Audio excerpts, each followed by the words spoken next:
விவசாயிகள் உற்பத்தி செய்வதை முழு மூச்சோட தான் மட்டுமல்ல தனது மனைவி, பிள்ளைகள் அத்தனை பேரையும் பயன்படுத்தி விளைபொருள் உற்பத்தி செய்கின்றார்கள். இன்னொன்றும் வேடிக்கையாக நான் பல இடங்களிலே சொல்வது உண்டு.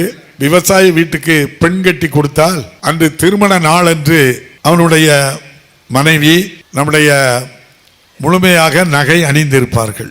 கையில் எடுத்துக்கிட்டால் காப்பு, நம்முடைய செயின் நிறைய போட்டிருப்பாங்க, நெக்லஸ் போட்டிருப்பாங்க, கை நிறைய காப்பு போட்டிருப்பாங்க, ஒட்டியானம் போட்டிருப்பாங்க, நம்ம விரலெல்லாம் நிறைய மோதிரமெல்லாம் போட்டிருப்பாங்க. இந்த வீடியோவும் புகைப்படமும் எடுக்கின்ற இந்த வாய்ப்பு இல்லை என்றால் அவர் போட்டதே யாருக்கும் தெரியாது. ஏன்னா திருமணம் முடிந்த ஒரு வாரத்துக்குள்ளே எல்லாமே கலத்தி அங்கே பாக்கியிருக்கு, இங்கே பாக்கியிருக்கு, நான் இந்த வருமானத்தில் தாரேன்னு பயிரை காட்டி ஏமாற்றி மனைவிட்ட அவளையும் வாங்கி அடகு வச்சு வச்சதை அவன் கூட விற்க தெரியாது.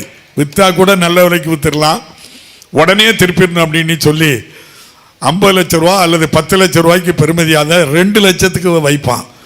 2, 3, 4, 5 2 லட்சம் ரூபாய்க்கு அந்த வட்டி கட்ட முடியாமல் அப்படியே மூழ்கி போய் அவன் மூழ்கிறது போல அவன் நகையும் அப்படியே மூழ்கிப்பான். இதான் யதார்த்தமான நிலை. யாருக்கு?